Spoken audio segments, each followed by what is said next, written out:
દેવભૂમિ દ્વારકાથી મહત્વપૂર્ણ સમાચાર સામે આવ્યા છે। દ્વારકામાં આવેલા સુદામા સેતુ બ્રિજને લઈને લાંબા સમયથી ચાલતી રાહ હવે પૂર્ણ થવાની દિશામાં છે। 2 વર્ષથી બંધ રહેલો સુદામા સેતુ બ્રિજ ફરી શરૂ કરવા માટેનો માર્ગ ખુલ્લો થયો છે। મોરબી દુર્ઘટના બાદ રાજ્યભરમાં સસ્પેન્શન બ્રિજોની સુરક્ષા સમીક્ષા કરવામાં આવી હતી, જેના ભાગરૂપે સુરક્ષાના કારણોસર દ્વારકાનો સુદામા સેતુ બ્રિજ જિલ્લા કલેક્ટરના આદેશથી બંધ કરાયો હતો। બ્રિજ બંધ રહેતા યાત્રિકો અને સ્થાનિક લોકોમાં ભારે અસંતોષ જોવા મળતો હતો। હવે પ્રવાસન વિભાગ દ્વારા R&B વિભાગને બ્રિજ ફરી શરૂ કરવા માટે સત્તાવાર ઓર્ડર આપવામાં આવ્યો છે। આ અંતર્ગત જર્મન ટેકનોલોજીનો ઉપયોગ કરીને સ્ટીલ સ્ટ્રક્ચરથી સંપૂર્ણ રિનોવેશન કરવામાં આવશે। આગામી 12 મહિનામાં કામ પૂર્ણ કરીને બ્રિજ ફરી જનતા માટે ખુલ્લો મૂકવામાં આવશે। સુદામા સેતુ ફરી શરૂ થવાથી યાત્રાધામ દ્વારકાના પ્રવાસન વિકાસને નવો વેગ મળશે। સુદામા સેતુ જે બ્રિજ છે એ રિલાયન્સ ઇન્ડસ્ટ્રીઝ જામનગર દ્વારા જે તે સમયે કરવામાં આવ્યું હતું અને 2016માં એનું લોકાર્પણ થયું હતું, જેની માલિકી હાલ અત્યારે ગુજરાત પવિત્ર યાત્રાધામ વિકાસ બોર્ડની છે।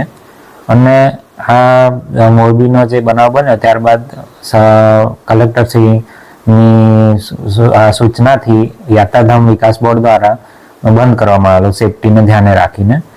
હાલ એ સુદામા સેતુની સ્ટ્રેન્થનિંગની કામગીરી માટે ગુજરાત પવિત્ર યાત્રાધામ વિકાસ બોર્ડ દ્વારા અમને ડિપોઝિટ વર્ક તરીકે અત્રેની કચેરીને કામગીરી સોંપવામાં આવેલ છે। આ બ્રિજના મુખ્ય કમ્પોનન્ટમાં RCC pylon, anchorages, vertical suspended cable, ropes, horizontal cable ropes, longitudinal top and bottom main cable ropes, steel section, angles, wooden plank વગેરેથી બનેલ છે, જેમાં હાલ આપણે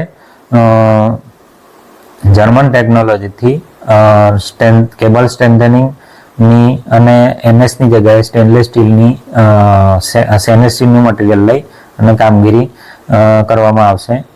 પાયલોનને સ્ટ્રક્ચરને નવેસરથી સ્ટ્રેન્થનિંગ કરવામાં આવશે અને બધા જ કેબલો ચેન્જ કરીને આ કામગીરી કરવામાં આવશે અને આ કામગીરી વર્ક ઓર્ડર હાલ આપી દીધેલ છે અને 12 મહિનામાં પૂર્ણ કરવામાં આવશે। અને આ બ્રિજ મેક્સિમમ ફેક્ટર ઓફ સેફ્ટીને ધ્યાને રાખીને અને ડિઝાઇન કરવામાં આવેલ છે નવેસરથી। અને બાકીની આગળના બ્રિજના આગળની જૂની વિગતો મેળવીએ તો ગુજરાત પવિત્ર યાત્રાધામ વિકાસ બોર્ડ દ્વારા આપને મળી શકે છે।